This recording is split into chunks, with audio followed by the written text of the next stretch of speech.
Mohamed al-Kadhafi, le livre vert, la solution au problème de la démocratie, la solution du problème économique, les fondements sociaux de la troisième théorie universelle. Troisième partie, les fondements sociaux de la troisième théorie universelle.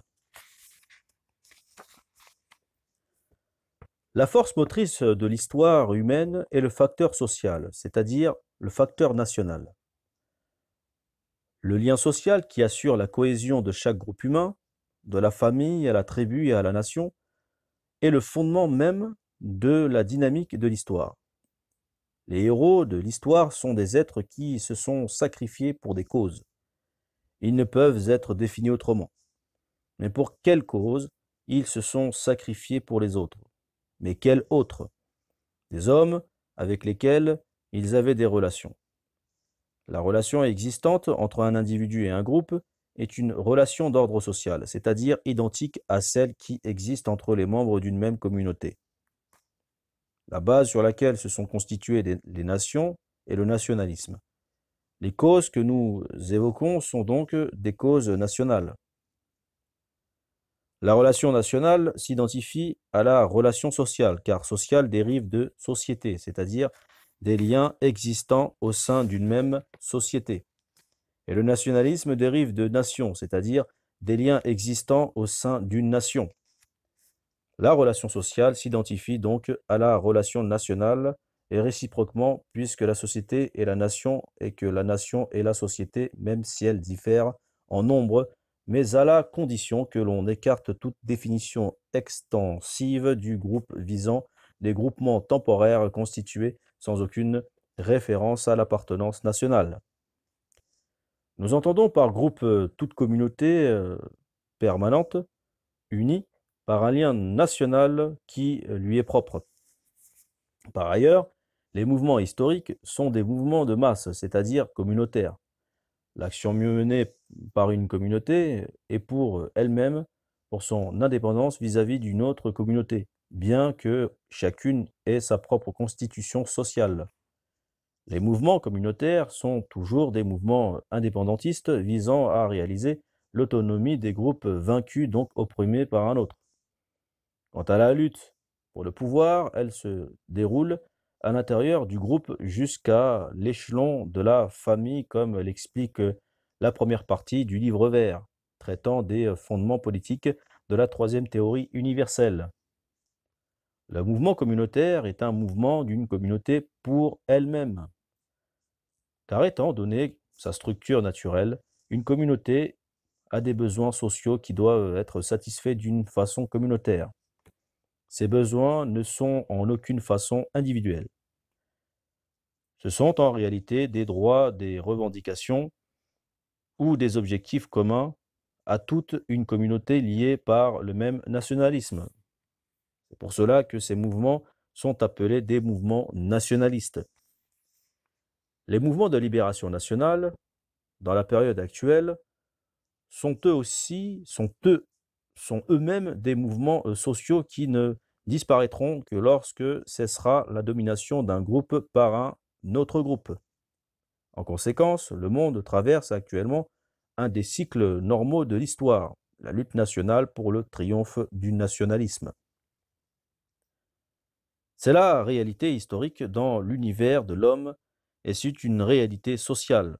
Cela signifie que la lutte nationale, la lutte sociale, est le fondement de la dynamique de l'histoire car elle est plus puissante que tous les autres facteurs. Elle en est l'origine, elle en est la base. Cette lutte est la nature de la gente humaine, c'est l'essence même de la vie. Les animaux autres que l'homme vivent également en groupe, comme l'instinct de groupe est la condition de perpétuité des espèces du règne animal. Le nationalisme est la raison de survie des nations. Les nations dont le nationalisme a été dissous sont celles dont l'existence même a été mise en cause. L'existence des minorités qui constitue l'un des problèmes politiques du monde est due à des causes sociales. Ce sont des nations dont le nationalisme a été détruit et dont les liens ont été rompus. Le facteur social est bien un facteur de vie, voire de survie. Il est donc bien un moteur naturel et inhérent à l'homme pour sa survie. Le nationalisme chez l'espèce humaine et l'instinct de groupe chez les animaux sont comme le phénomène de gravitation dans le règne minéral et les corps célestes. Si la masse solaire perdait sa force de gravité, les gaz qui la composent se disperseraient et son unité serait détruite. L'unité est donc la condition première de survie de toute chose. Le facteur d'unité de toute communauté est le facteur social, c'est-à-dire le nationalisme. C'est pour cela que les communautés luttent pour leur unité nationale car leur survie en dépend. Le facteur national ou le lien social agit automatiquement dans le sens de la survie d'une nation, à l'instar de la force de gravité qui maintient la masse d'un corps autour du noyau. Dans la bombe atomique, la fission et la dispersion des atomes sont provoquées par l'explosion du noyau, qui est le centre de gravitation. Le facteur d'unité est donc détruit, la force de gravité s'arrête et les éléments se dispersent. La bombe se désintègre. Telle est la loi naturelle immuable. L'ignorer ou la transgresser met en danger la vie elle-même. C'est ainsi que la vie de l'homme se détériore lorsqu'il ignore ou transgresse le nationalisme, c'est-à-dire le facteur social, l'attraction de la communauté, le secret de son existence. Seul le facteur religieux peut agir autant sur l'unité d'une communauté car s'il peut diviser la communauté nationale, il peut également réunir des groupes de nationalités différentes. Toutefois, c'est en définitive le facteur social qui l'emporte. Il en a été ainsi au fil des siècles. À l'origine, chaque communauté avait sa religion. C'était l'harmonie. Puis ce fut différent et cette différence a été une cause réelle de conflits et d'instabilité de la vie des peuples à travers les âges. La règle juste veut que chaque nation ait sa religion. C'est le contraire qui est anormal. De cette anomalie naît une situation malsaine, origine de graves différends au sein de la communauté nationale. La seule solution consiste à être en harmonie avec la règle naturelle, à savoir à chaque nation sa religion, de telle sorte que le facteur social coïncide avec le facteur religieux. Ainsi, la vie des groupes se stabilise, se renforce et se développe sainement. Le mariage est un phénomène susceptible d'exercer des influences négatives ou positives sur la cohésion sociale. Conformément à la règle naturelle de la liberté, l'homme et la femme sont libres d'accepter celui ou celle qu'ils désirent et de refuser celui ou celle qu'ils ne désirent pas. Néanmoins, le mariage à l'intérieur du groupe renforce évidemment l'unité de ce groupe et contribue à un développement global en harmonie avec le facteur social. La famille.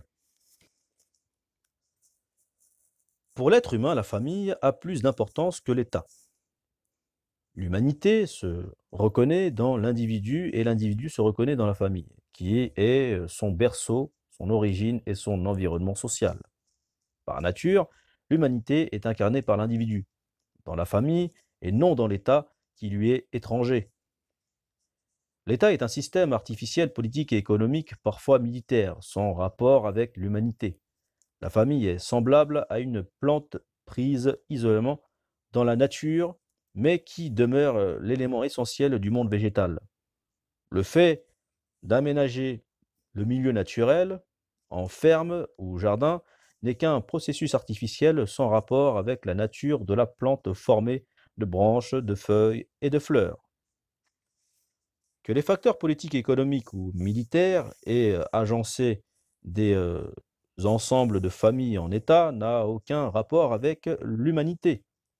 Toute situation, circonstance ou mesure provoquant la dispersion, la dislocation ou la disparition de la famille est en fait inhumain et antinaturel.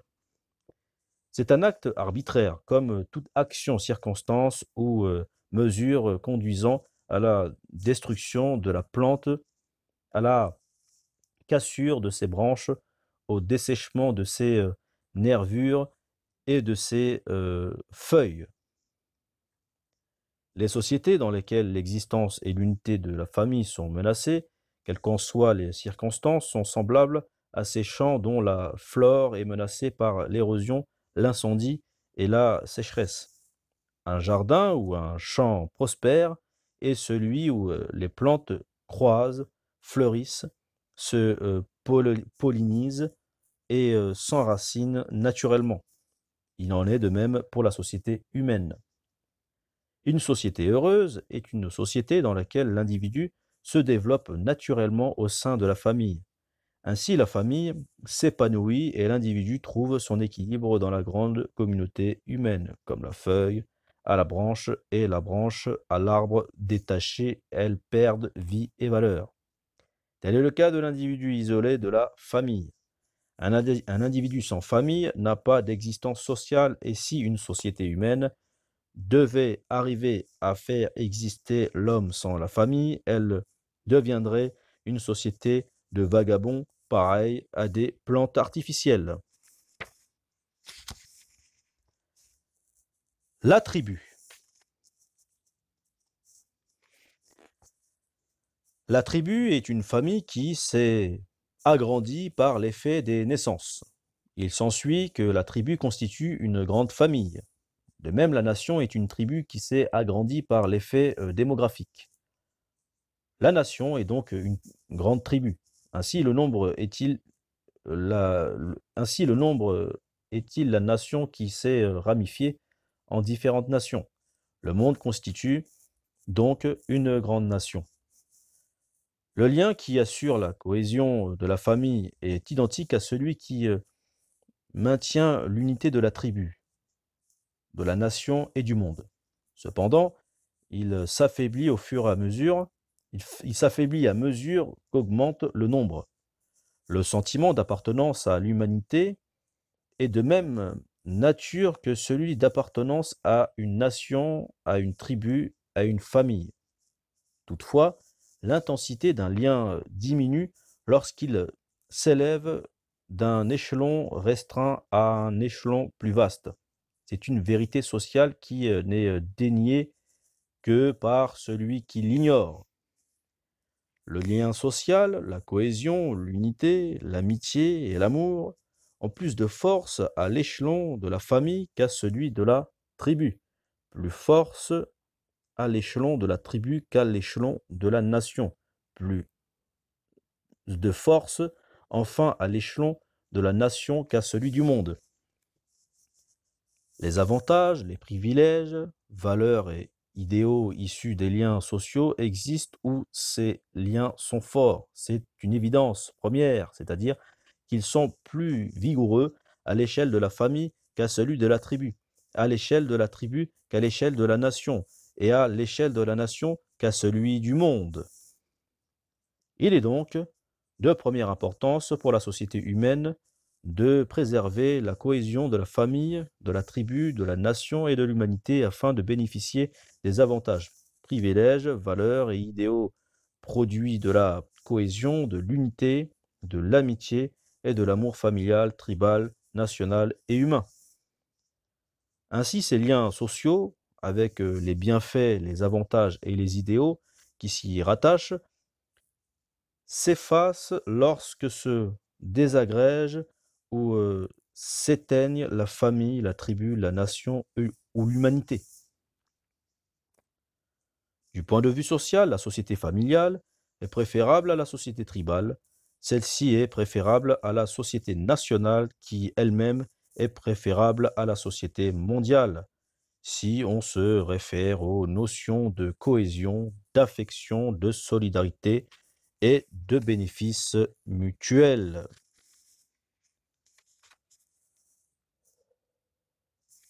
Les avantages de la tribu. Constituant une grande famille, La tribu garantit à ses membres les mêmes bienfaits matériels et les mêmes avantages sociaux que la famille, car la tribu est une famille au second degré.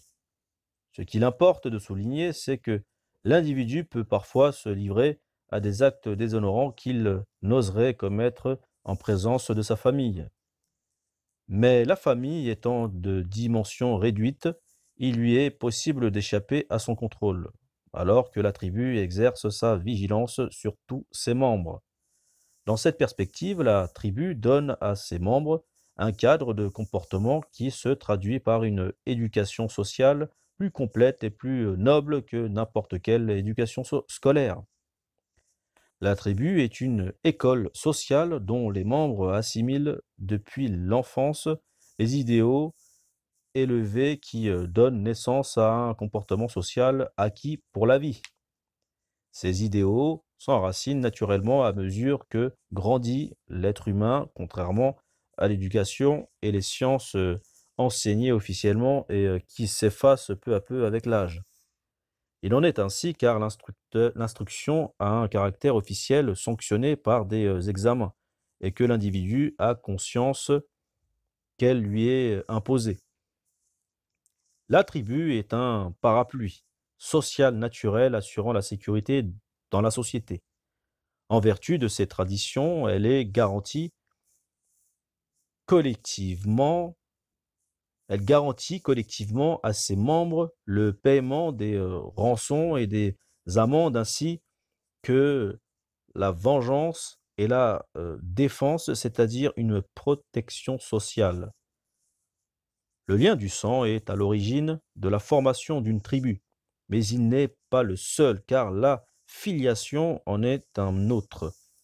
Avec le temps, la différence entre le lien du sang et le lien d'affiliation s'efface, la tribu apparaît alors comme une entité sociale et physique. Cependant, la tribu est avant tout une entité de lien de sang et d'appartenance.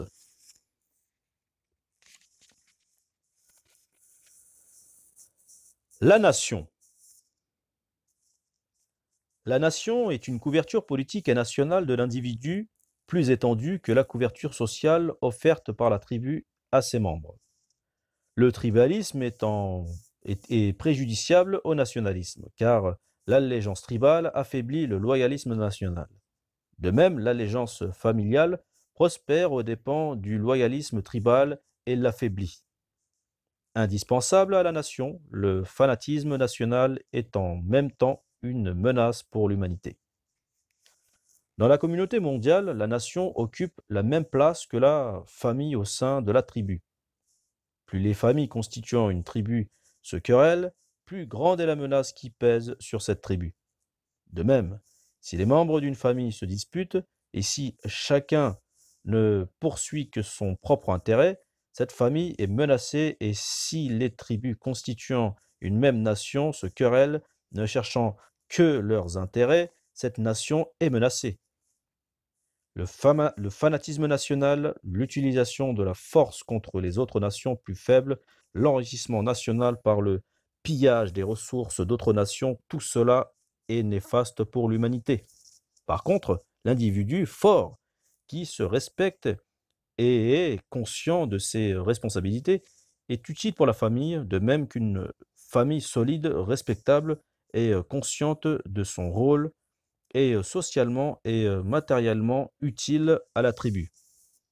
Enfin, une nation avancée, productive et civilisée est bénéfique pour le monde tout entier.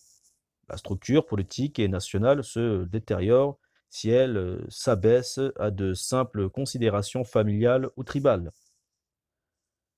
La nation est une grande famille qui a dépassé le stade de la tribu et de l'ensemble des tribus ayant la même origine, ainsi que celles qui, par affiliation, partagent le même destin. La famille ne devient une nation qu'après avoir franchi les étapes de la tribu et ses ramifications et le processus d'intégration par divers mélanges. Socialement, cela se réalise à l'issue d'une période qui ne peut être que longue. Néanmoins, si le temps fait ainsi naître des nations, il contribue aussi à leur désintégration. L'appartenance à la communauté d'origine et l'appartenance par affiliation sont les deux fondements historiques de la nation. Toutefois, l'origine joue un rôle primordial et l'affiliation a un rôle secondaire. La nation ne se définit pas uniquement par ses racines, même si celles-ci constituent la base, car la nation se forme en outre par l'accumulation à travers les âges d'êtres humains se regroupant sur la même aire géographique, forgeant une histoire commune, constituant ensemble un même patrimoine et affrontant le même destin. Abstraction faite des liens de sang. La nation est en définitive un sentiment d'appartenance et de destin. Abstraction faite des liens de sang, la nation est en définitive un sentiment d'appartenance et une communauté de destin. Pourquoi, dans ces conditions, le monde a-t-il vu l'apparition de grands États qui ont disparu par la suite, pour voir réapparaître d'autres États et vice-versa? La raison en est elle-même uniquement politique, sans rapport avec le fondement social de la troisième théorie universelle. Et elle est-elle au contraire d'ordre social et par conséquent relevant du présent volume du livre vert? Vérifions. La famille est sans nul doute une structure sociale et non politique. Il en va de même pour la tribu qui est une famille qui s'est multipliée grâce à la natalité. De la même façon, la nation est une tribu qui a grandi, s'est ramifiée et s'est multipliée pour former plusieurs tribus.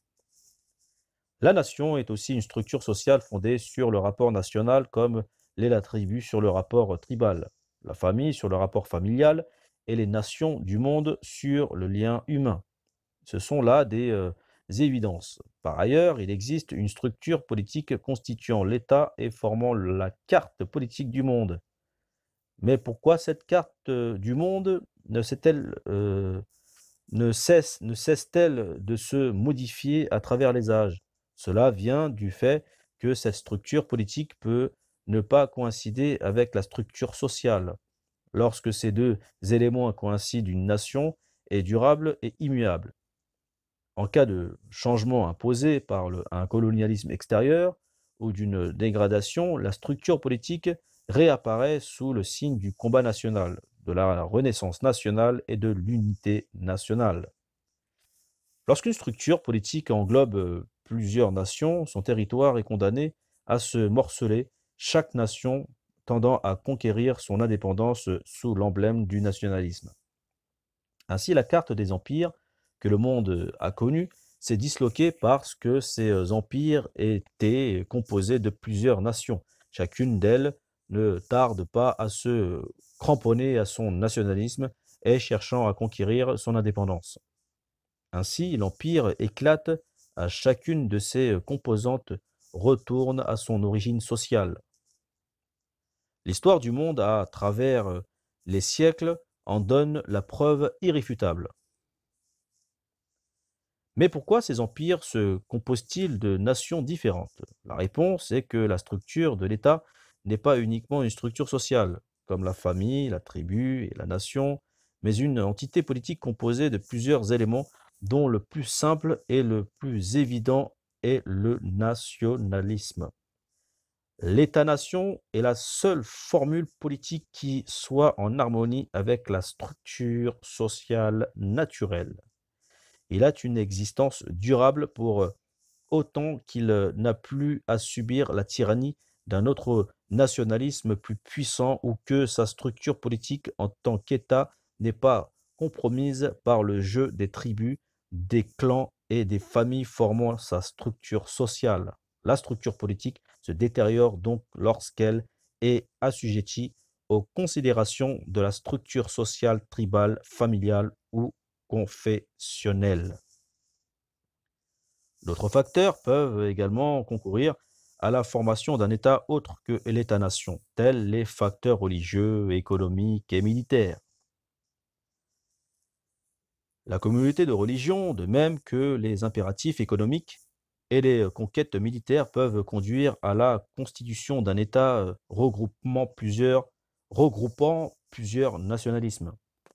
C'est ainsi que le monde assiste à un moment donné à l'apparition de tel État ou de tel empire qu'il verra disparaître à une autre époque. Quand l'idée nationaliste se fait plus forte que l'esprit religieux et que le conflit éclate entre différents nationalismes réunis par une communauté, religion par exemple, chaque nation reprend son indépendance, recouvrant ainsi sa structure sociale. L'empire alors disparaît.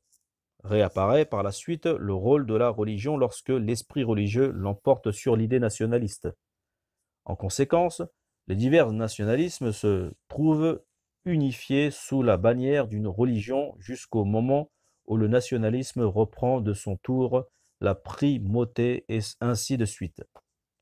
Tous les États qui regroupent plusieurs nationalismes à partir de fondements religieux, économiques, militaires ou idéologiques seront en proie à des conflits tant que chaque nationalisme n'aura pas conquis son indépendance. Autant dire que le facteur social triomphe inéluctablement du politique. Quelles que soient les considérations politiques qui président à la création d'un État, la vie de l'individu se fonde sur la famille, la tribu, puis la nation et enfin l'humanité. L'élément essentiel reste le facteur social, le nationalisme est l'élément constant. Pour former des êtres humains, il convient donc d'insister sur la réalité sociale, préserver la famille, la tribu en tant que couverture et école sociale naturelle, et enfin la nation. L'individu ne peut apprendre les valeurs sociales qu'auprès de la famille et de la tribu qui forment une structure sociale naturelle sans le concours de quiconque. Il faut, il faut prendre soin de la famille dans l'intérêt de l'individu, tout comme il faut prendre soin de la tribu dans l'intérêt de la famille, de l'individu, la nation, c'est-à-dire le nationalisme. Le facteur social ou facteur national constitue la force motrice naturelle et permanente de l'histoire. Ignorer le lien national des communautés humaines et construire un système politique en contradiction avec la structure sociale, c'est construire un édifice provisoire qui s'effondrera sous l'action du facteur social de ces communautés, c'est-à-dire l'action nationale de chaque nation. Ce sont là des vérités inhérentes à la vie de l'homme et non pas des interprétations exégétiques. Tout individu, où qu'il se trouve, devrait en être conscient et agir en conséquence, s'il veut que son action soit bénéfique. Il faut connaître ces vérités immuables si l'on veut éviter dans la vie des groupes humains les déviations, les dérèglements et les détériorations qui résultent d'un manque de compréhension et de respect de ces principes vitaux pour l'homme.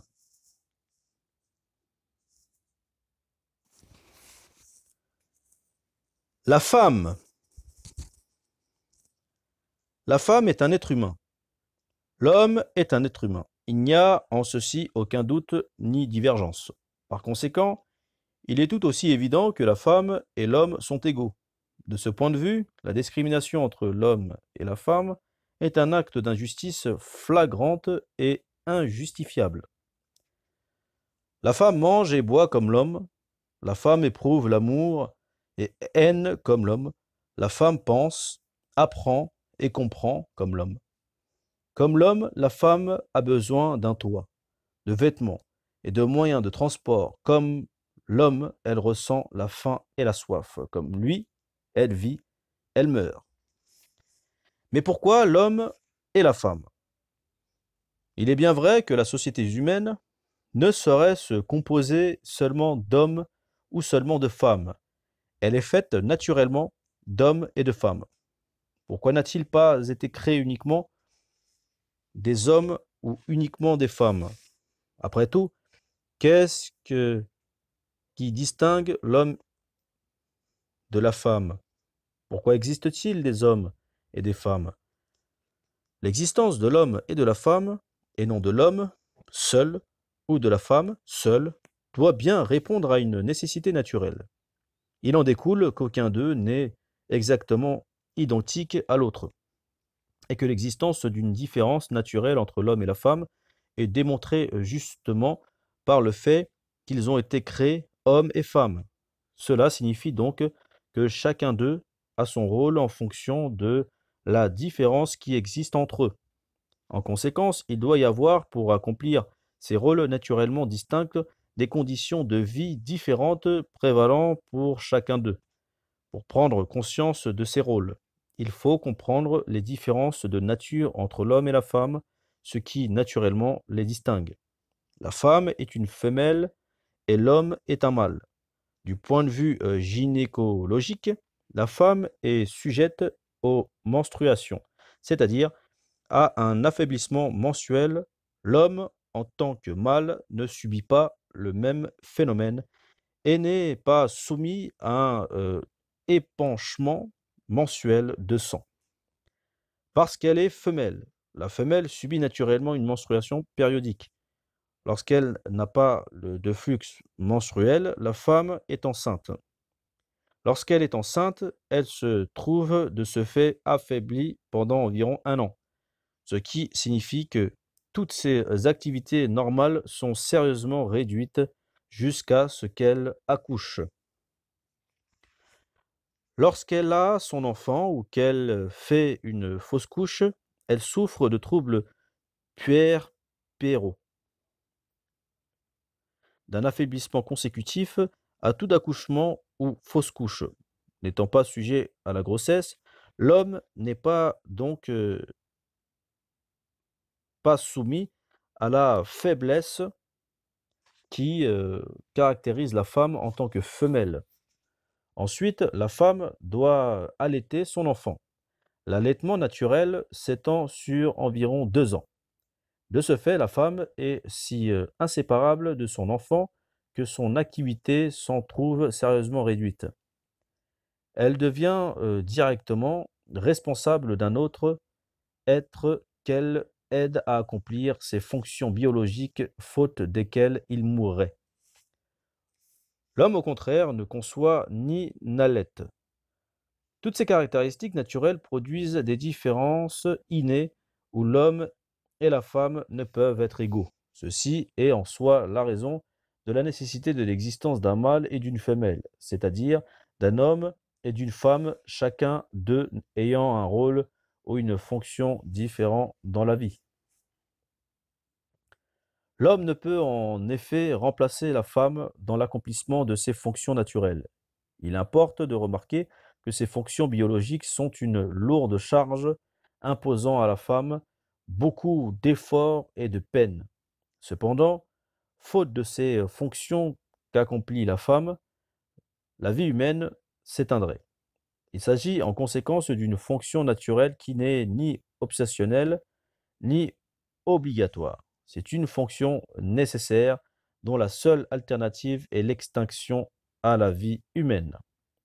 Il existe une intervention volontaire contre la conception, mais c'est la négation de la vie humaine. Une autre méthode d'intervention volontaire partielle s'attaque aussi bien à la conception qu'à l'allaitement maternel. L'une et l'autre sont des maillons d'une chaîne d'actes portant atteinte à la vie naturelle et conduisant au meurtre. Le fait que la femme se détruise pour échapper à la conception, à l'accouchement et à l'allaitement entre dans la catégorie des inventions artificielles contre l'essence de la vie représentée par la conception, l'allaitement, la maternité et le mariage. Il n'y a qu'une différence de degré. Renoncer au rôle naturel de la femme dans la maternité, comme remplacer les mères par des crèches, c'est déjà renoncer à la société humaine et à la transformer en une société biologique fondée sur un style de vie industriel. Séparer les enfants de leur mère et les entasser dans des crèches, c'est les assimiler à des poussins, car les crèches sont semblables à ces élevages de volailles où l'on entasse des poussins après l'éclosion des œufs.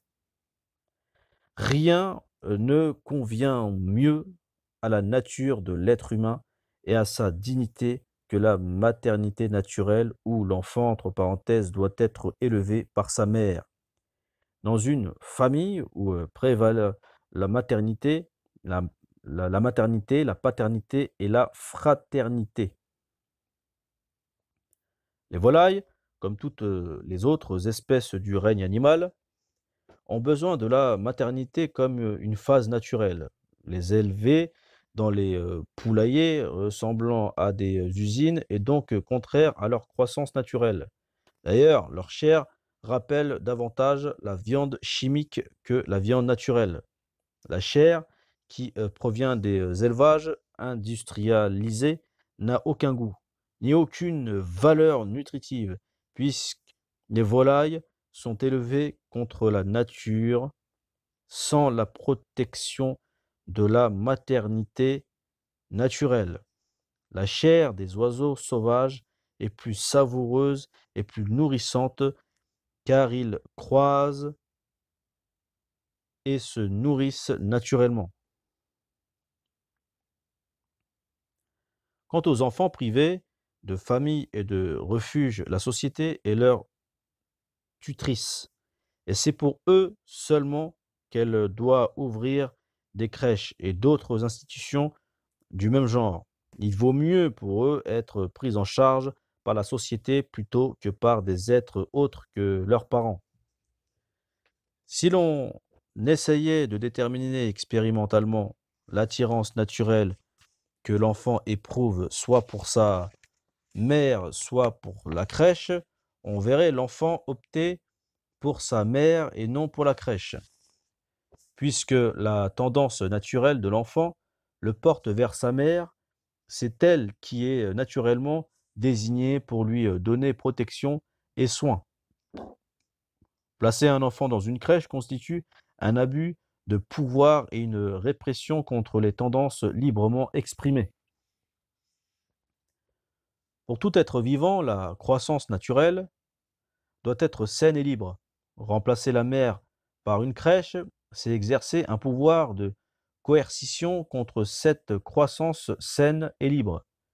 Les enfants que l'on conduit à la crèche y sont menés sous la contrainte par ruse ou par inconscience de l'enfant. On les conduit à la crèche en fonction de considérations purement matérielles et non sociales. Délivrés de l'arbitraire et de l'inconscience puérile, ces enfants refuseraient la crèche et s'accrocheraient à leur mère. La seule justification d'un comportement aussi contraire à la nature et à l'humanité vient de ce que la femme est elle-même placée dans une situation contraire à sa nature, c'est-à-dire obligée d'accomplir des tâches antisociales et anti-maternelles. Dès lors que la nature lui a assigné un rôle différent de celui de l'homme, la femme doit être mise en mesure d'assurer son rôle naturel. La maternité est propre à la femelle, non au mâle. Il est donc contraire à la nature de séparer les enfants de leur mère. Toute entreprise visant à éloigner l'enfant de sa mère relève de la contrainte, de l'oppression et de la dictature. La mère qui se démet de la maternité transgresse son rôle naturel dans la vie. La femme doit jouir de ses droits et bénéficier de dispositions favorables, non autoritaires et non oppressives. Ainsi peut-elle s'acquitter de son rôle naturel dans des conditions normales. Tout ce qui s'écarte de ce principe est générateur de contradictions. La femme, que l'on oblige à abandonner sa fonction naturelle de conception et de maternité, est soumise à une contrainte et à une forme de dictature. La femme qui a besoin d'un travail lui interdisant d'accomplir sa fonction naturelle n'est pas libre, elle est contrainte par la nécessité, car la nécessité est un frein à la liberté. Parmi les conditions favorables, et même indispensables à l'accomplissement par la femme de son rôle naturel distinct de celui de l'homme, Certaines s'adressent à un être humain diminué et caractérisé par la grossesse, car porter un être humain dans son sein représente une incapacité physique. C'est une injustice que d'imposer à une future maman des travaux de force incompatibles avec son état. Les travaux de ce genre sont en quelque sorte une punition pour la femme qu'elle trahit sur le plan humain. Son devoir maternel. C'est aussi une pénalité qu'elle paie pour entrer dans le monde des hommes qui ne sont naturellement pas du même sexe. Même lorsqu'elle émane d'une femme, l'idée selon laquelle les femmes exécutent de leur plein gré des travaux pénibles est une idée complètement fausse. Elles n'accomplissent de pareilles tâches que parce qu'une société dure et matérialiste les place sans qu'elles en soient bien conscientes, dans une situation de contrainte. Tout en pensant qu'elle travaille de son plein gré, la femme n'a d'autre solution que de se plier aux conditions de cette société. Et pourtant, le principe qui dit qu'aucune différence n'existe en aucun domaine entre l'homme et la femme prive cette dernière de sa liberté. L'expression en aucun domaine est une monstrueuse tromperie pour la femme. Cette idée risque d'abolir le statut convenable et indispensable, le privilège dont la femme devrait bénéficier exclusivement conformément à sa nature, découlant de son rôle naturel dans la vie. Revendiquer l'égalité entre l'homme et la femme dans le transport de lourdes charges alors que la femme est enceinte constitue une injustice et une cruauté. Réclamer l'égalité entre eux pour le jeûne et les privations alors qu'elle allaite, c'est une injustice et une cruauté. Réclamer l'égalité pour eux, pour les travaux répugnants qui souillent sa beauté et dégradent sa féminité, c'est également injuste et cruel. Comme est injuste et cruelle l'éducation qui conduit la femme à des tâches qui ne sont pas faites pour elle. Il n'y a aucune différence entre l'homme et la femme dans tout ce qui est humain. Nul ne doit épouser une autre personne contre son gré, ou divorcer sans consentement mutuel ou sans un juste procès qui lui donne raison. La femme ne peut se remarier avant avoir divorcé. L'homme ne peut se remarier sans accord ou divorce. La femme est la maîtresse de maison car tel est le statut convenable et nécessaire de celle qui subit l'affaiblissement menstruel, qui conçoit, qui accouche et qui accomplit les devoirs maternels. La maison, en tant que foyer pour la maternité, revient toujours à la femelle, entre parenthèses, même dans le règne animal, dont le devoir est naturellement maternel. Priver les enfants de leur mère ou la femme de sa maison relève donc de l'arbitraire. La femme est avant tout une femelle. À ce titre, ses caractéristiques biologiques diffèrent de celles de l'homme. Les caractéristiques biologiques de la femelle, différentes en effet de celles du mâle, ont donné à la femme son aspect et dans son être des traits distincts de ceux de l'homme. L'anatomie est différente, tout comme elle l'est chez les végétaux et les animaux. C'est là un des faits naturels et indéniables. Dans le règne végétal et le règne animal, le mâle possède naturellement la force et l'endurance, la femelle la beauté et la délicatesse. Ce sont des caractéristiques innées, naturelles et éternelles communes à tous les êtres vivants, qu'ils soient des hommes, des animaux ou des plantes. Du fait de sa nature différente et conformément aux lois naturelles, le mâle joue de son plein gré le rôle de l'être fort et endurant simplement parce qu'il a été créé ainsi. La femelle déploie sa beauté et sa douceur non parce qu'elle l'a décidé, mais parce qu'elle a été ainsi créée. Cette loi est juste parce que D'une part, elle est voulue par la nature et d'autre part parce qu'elle est le fondement de la liberté. Car tous les êtres vivants sont créés libres et toute manipulation de cette liberté constitue un acte de contrainte. La non-reconnaissance de ces rôles naturels et la non-observation de leurs limites sont des actes de négligence et équivalents à une destruction de la vie même. La nature est ainsi conçue en harmonie avec l'inévitable transmission de la vie, de ce qui existe à ce qui advient. La créature vivante est une entité qui vit inexorablement jusqu'à ce qu'elle meure.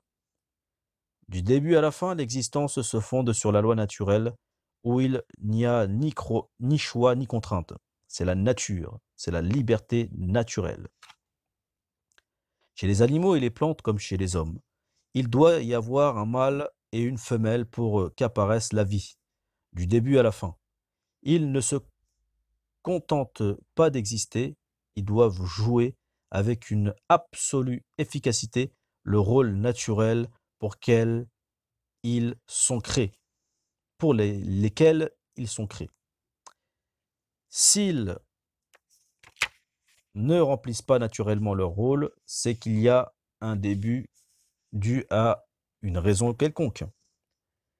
C'est ce qui existe dans les sociétés contemporaines et presque partout dans le monde par suite de la confusion des rôles entre l'homme et la femme, car l'on essaie de faire de la femme un homme.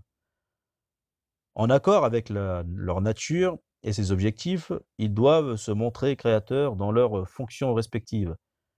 L'inverse est rétrograde. C'est la tendance antinaturelle destructrice des fondements de la liberté et contraire à la vie et à l'existence. Il faut que chacun d'eux accomplisse le rôle qui lui a été attribué. Il ne doit pas y renoncer car de tout désistement total ou partiel ne peut découler qu'une situation arbitraire, une situation anormale.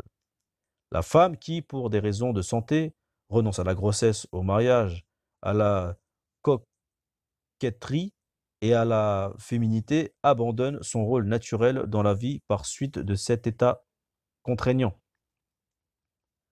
Celle qui fait de même en allant travailler subit également une contrainte.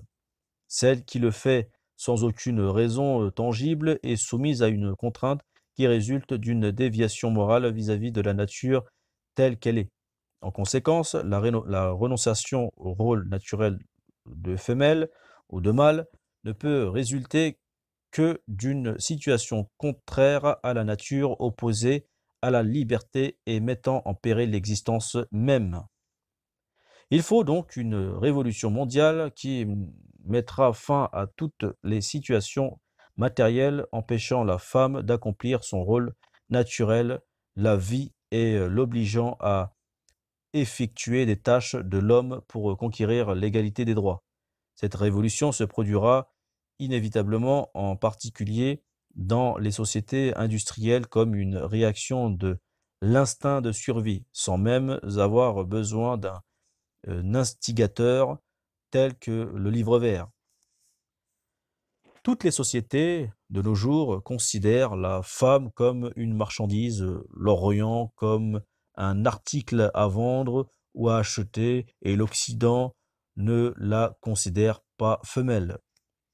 Obliger la femme à effectuer le travail de l'homme, c'est se livrer à une injuste contre sa féminité, dont elle a été naturellement dont dont elle a été naturellement agression pourvue afin d'accomplir une fonction nécessaire à la vie. Car les tâches masculines effacent la beauté de la femme mise en évidence par la nature pour accomplir des tâches non masculines. Cette beauté est comme les corolles destinées à attirer le pollen et à produire la semence. Si l'on supprimait les fleurs, le rôle vital des plantes prendrait fin. C'est l'embellissement naturel des papillons, des oiseaux et des femelles de toutes les autres espèces qui est créé pour répondre à une mission vitale, La femme qui fait un travail d'homme est amenée à se changer en homme, délaissant ainsi son rôle et sa beauté. Elle doit jouir de la totalité de ses droits sans être obligée de se transformer en homme et de perdre sa féminité. La constitution physique naturellement différente entre l'homme et la femme entraîne des différences dans le fonctionnement de leurs organes et conduit à une différence naturelle résultant des différences physiologiques entre eux, se traduisant par des différences dans la mentalité, l'esprit, la sensibilité et l'anatomie. La femme est affectueuse, belle, émotive et craintive. Bref, la femme est douce et l'homme brutal, et cela en vertu de leurs caractéristiques innées. Ignorer les différences naturelles entre l'homme et la femme et confondre leurs rôles procède d'une attitude contraire à la civilisation, hostile aux lois de la nature, néfaste pour la vie humaine et cause de misère dans la vie sociale. Les sociétés industrielles modernes qui ont obligé la femme à s'adapter aux mêmes travaux de force que les hommes, au détriment de sa féminité et de son rôle naturel en ce qui concerne sa beauté, sa maternité et sa quiétude, ne sont pas civilisées. Ce sont des sociétés matérialistes. Vouloir les limiter est aussi absurde que dangereux pour la civilisation et l'humanité. La question n'est donc pas de savoir si la femme doit ou non travailler, conception d'un matérialisme ridicule. La société doit fournir du travail à tous ses membres valides, hommes et femmes, qui en ont besoin, mais à condition chaque individu puisse exercer son activité dans le domaine qui lui convient et ne soit pas tâche pour laquelle il n'est pas fait. Imposer aux enfants les conditions de travail des adultes relève de l'injustice et de la tyrannie. De même, est-il injuste et tyrannique d'imposer à la femme les conditions de travail de l'homme? La liberté est que tout être humain acquiert la connaissance lui permettant d'exercer l'activité qui lui convient. La tyrannie consiste à obliger les êtres humains à apprendre des choses qui ne leur conviennent pas, qui les conduisent à exercer une activité qui n'est pas faite pour eux. Le travail qui convient à l'homme n'est pas toujours adapté à la femme, et le savoir profitable à l'enfant est différent du savoir approprié à l'adulte. Du point de vue des droits de l'être humain, il n'y a pas de différence entre l'homme et la femme, entre l'enfant et l'adulte. Mais pour ce qui est des devoirs, il n'existe pas entre eux d'égalité absolue.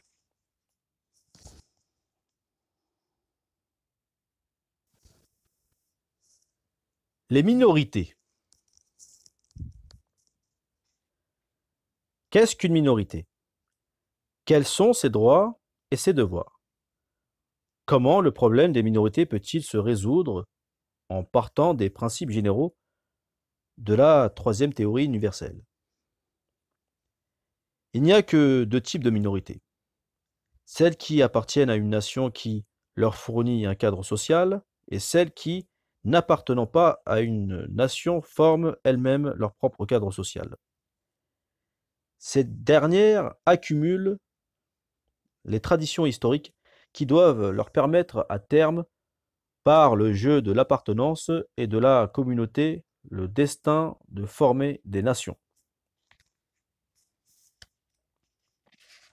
Il est clair que ces minorités ont des droits sociaux qui leur sont propres. Toute altération à ces droits par une minorité constitue une injustice. Les caractéristiques sociales sont inhérentes et ne peuvent être ni octroyées ni confisquées. Quant à leurs problèmes politiques et économiques, ils ne peuvent être résolus qu'au sein d'une société populaire dans laquelle les masses détiennent le pouvoir, la richesse et les armes. Considérer les minorités comme étant politiquement et économiquement minoritaires relève de la dictature et de l'injustice. Les Noirs régneront sur le monde. La dernière manifestation de l'esclavage a été l'asservissement de la race noire par la race blanche. L'homme noir ne saurait l'oublier tant qu'il n'aura pas reconquis sa dignité. Ce tragique épisode de l'histoire, les ressentiments qu'il a fait naître et l'exigence psychologique d'une race en pleine renaissance, constituant pour les Noirs autant de motivation pour s'affirmer et relever le défi, c'est là un phénomène à ne pas négliger. À quoi il faut ajouter la fatalité cyclique de l'histoire des sociétés. Ainsi, la race jaune a dominé le monde lorsqu'elle s'est répandue à partir de l'Asie, sur tous les continents. Puis ce fut la race blanche qui a envahi, elle aussi, tous les continents par une vaste entreprise colonialiste. Maintenant arrive la prédominance de la race noire. Cette race est, pour l'instant, très sous-développée sur le plan social. Mais ce retard est un facteur de développement démographique car la faiblesse du niveau de vie des Noirs leur a évité de connaître les voies et moyens du contrôle des naissances et du planning familial. En outre, leur tradition sociale n'impose chez eux aucune limite au mariage et aux naissances alors que la population des autres races baisse du fait du contrôle des naissances, des restrictions imposées au mariage et de la pression d'une activité économique incessante, inconnue des Noirs en raison de la chaleur du climat. L'éducation. Le savoir ou l'instruction ne se limite pas forcément à des programmes méthodiques et à des matières scolaires jaunes, que les jeunes sont obligés d'assimiler à partir de manuels et dans le cadre d'horaires précis, assises derrière des rangées de pupitres. Ce genre d'éducation qui prévaut actuellement sur toute la Terre est une méthode contraire à la liberté. L'enseignement obligatoire dont se glorifient tous les pays lorsqu'ils peuvent l'imposer à leur jeunesse n'est qu'une méthode parmi d'autres pour réprimer la liberté. C'est l'oblitération arbitraire des dons de l'être humain et l'orientation autoritaire de ses choix. Il y a là un acte de tyrannie nuisible à la liberté car il prive l'homme de sa liberté, de choix, de sa créativité et de son talent. Obliger les gens à s'instruire suivant un programme donné et leur imposer certaines matières est un acte dictatorial. L'éducation obligatoire et standardisée constitue en fait une entreprise d'abrutissement des masses.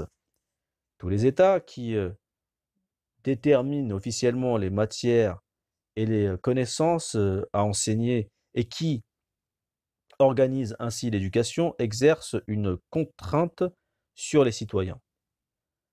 Toutes les méthodes d'éducation en vigueur dans le monde devraient être abolies par une révolution culturelle mondiale visant à émanciper l'esprit humain de l'enseignement, du fanatisme et de l'orientation autoritaire, des goûts, du jugement et de l'intelligence de l'être humain. Cela ne veut pas dire qu'il faille fermer les écoles ou, comme pourrait le supposer un lecteur superficiel, tourner le dos à l'éducation. Cela veut dire, au contraire, que la société devrait fournir toutes sortes d'activités éducatrices permettant aux jeunes de choisir spontanément et librement les matières qu'ils souhaitent étudier. Cela requiert des écoles en nombre suffisant pour toutes les disciplines. La rareté des écoles a pour effet de restreindre la liberté de choix. Elle oblige à accepter ce qu'on vous propose et prive l'homme du choix naturel, du droit naturel de choisir. Sont des sociétés réactionnaires favorisant l'ignorance et hostiles à la liberté, celles qui limitent le savoir et le monopolisent. Ainsi, les sociétés qui interdisent la connaissance de la religion telle qu'elle l'est, les sociétés qui monopolisent l'enseignement religieux ou celles qui dispensent un enseignement mensonger à propos de la religion, de la civilisation ou des coutumes d'autres peuples, les sociétés qui interdisent et monopolisent les connaissances technologiques sont des sociétés réactionnaires favorisant l'ignorance et hostiles à la liberté.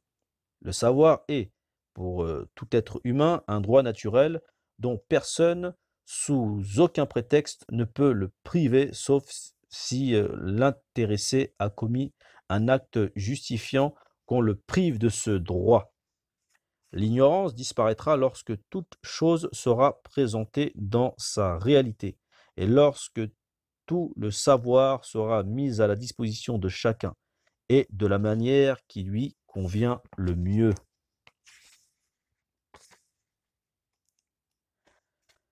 La musique est l'art. L'homme demeure imparfait puisqu'il est incapable de s'exprimer dans une langue commune. Tant qu'il n'aura pas réalisé cette aspiration de l'humanité, ce qui paraît impossible, l'expression de la joie et de la douleur, du bien et du mal, du bien-être et de la misère, du périssable et de l'éternel, de l'amour et de la haine, la perception des couleurs, des sentiments, des goûts et des humeurs, cet ensemble sera fonction de la langue que chaque peuple parle spontanément. Le comportement lui-même dépendra de la réaction produite par le sentiment que crée le langage. L'enseignement d'une langue unique n'est pas une solution à envisager pour le moment. Cette question restera insoluble tant que le processus d'unification des langues n'aura pas duré un nombre suffisant d'époques et de générations, pour autant d'ailleurs que le passage des générations puisse effacer l'hérédité. Car les sentiments, les goûts et les humeurs des aïeux et des pères modèlent ceux des fils et des petits-fils. Si les ancêtres parlaient des langues différentes et que leurs descendants viennent à parler une langue, cela ne veut pas dire qu'ils auront fatalement des goûts communs grâce à cette langue commune. Ces goûts communs ne pourront exister que lorsque la langue nouvelle portera en elle les notions de se transmettre par héritage d'une génération à l'autre. Si une communauté a pour coutume de porter du blanc en signe de deuil et qu'une autre porte du noir, les sentiments seront accordés dans chaque groupe à la couleur choisie. Ici, on détestera le noir et là, on l'aimera et vice-versa. Ces sentiments ont une influence physique sur les cellules du corps et sur leurs gènes dont les adaptations se transmettent héréditairement. En héritant des sentiments des ancêtres, leurs successeurs détesteront spontanément la couleur que ceux-ci détestent. Par conséquent, les peuples ne sont en harmonie qu'avec les arts et les patrimoines qui leur sont propres, héritiers de patrimoines différents. Ceux-ci ne sont pas en harmonie avec les arts des autres peuples, même s'ils partagent avec eux la même langue. Ces différences se retrouvent, même à une échelle restreinte, entre les groupes composant un même peuple. Apprendre une langue commune n'est pas un problème, pas plus que n'est un problème le fait de comprendre l'art d'autrui, en apprenant sa langue. La difficulté réside dans l'impossibilité de s'adapter entièrement à la langue d'autrui. Cela restera impossible tant que l'hérédité transmise par le corps ne s'effacera pas. L'espèce humaine a encore beaucoup de progrès à faire puisque l'homme ne peut utiliser avec ses frères une langue commune, qui soit irritée, non apprise. Cependant, la réalisation de cet objectif n'est qu'une question de temps pour l'humanité, à moins que la civilisation ne rechute. Le sport, l'équitation et les spectacles.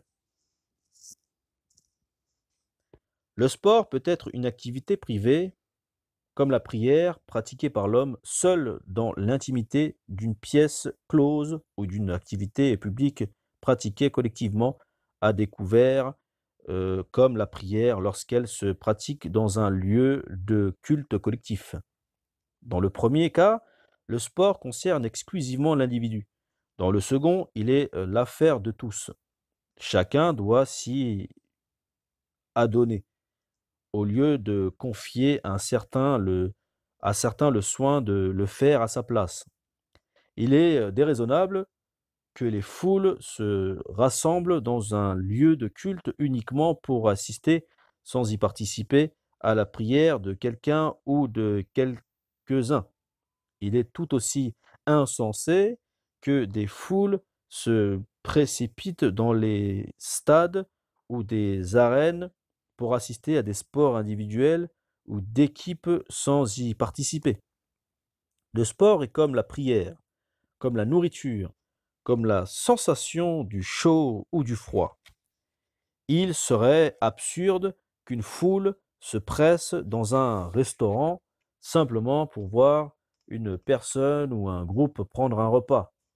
De même qu'il serait absurde de demander à une ou plusieurs personnes de se chauffer ou de se rafraîchir à notre.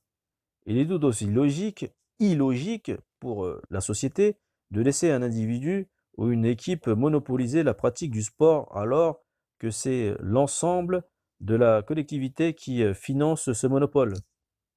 De même, un peuple pratiquant la démocratie ne saurait autoriser à un individu ou un autre, qu'il soit parti, classe, secte, tribu ou assemblée, à le remplacer lorsqu'il s'agit de décider de son destin ou de déterminer ses besoins.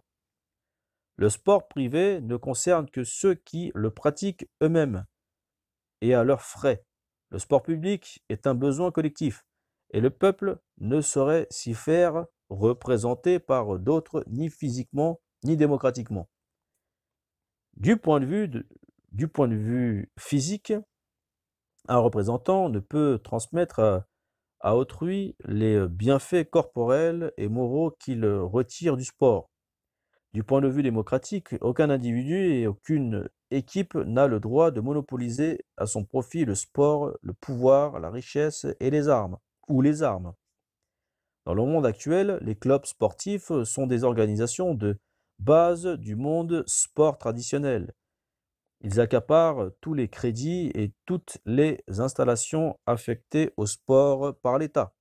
Ces institutions ne sont que les instruments d'un monopole social semblable aux appareils politiques dictatoriaux qui accaparent l'autorité, aux appareils économiques qui accaparent la richesse et aux appareils militaires qui accaparent les armes.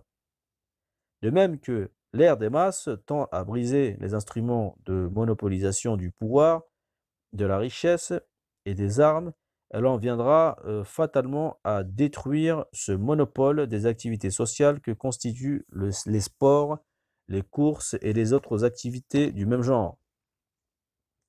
Les masses qui se mettent en rang pour soutenir un candidat supposé les représenter lorsqu'il s'agira de déterminer leur destin sont muets par l'idée tout à fait illusoire que l'élu les représentera et incarnera en leur nom, leur dignité, leur souveraineté et leur opinion.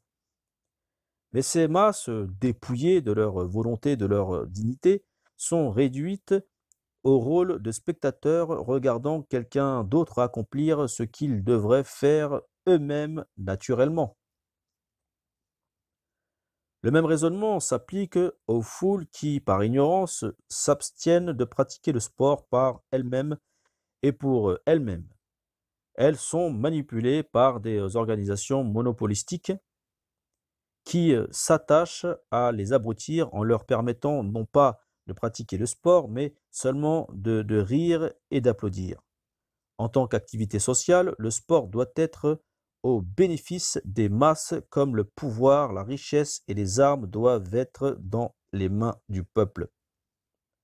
Le sport public est destiné à tout le monde. Chacun y a droit pour rester en bonne santé et se divertir.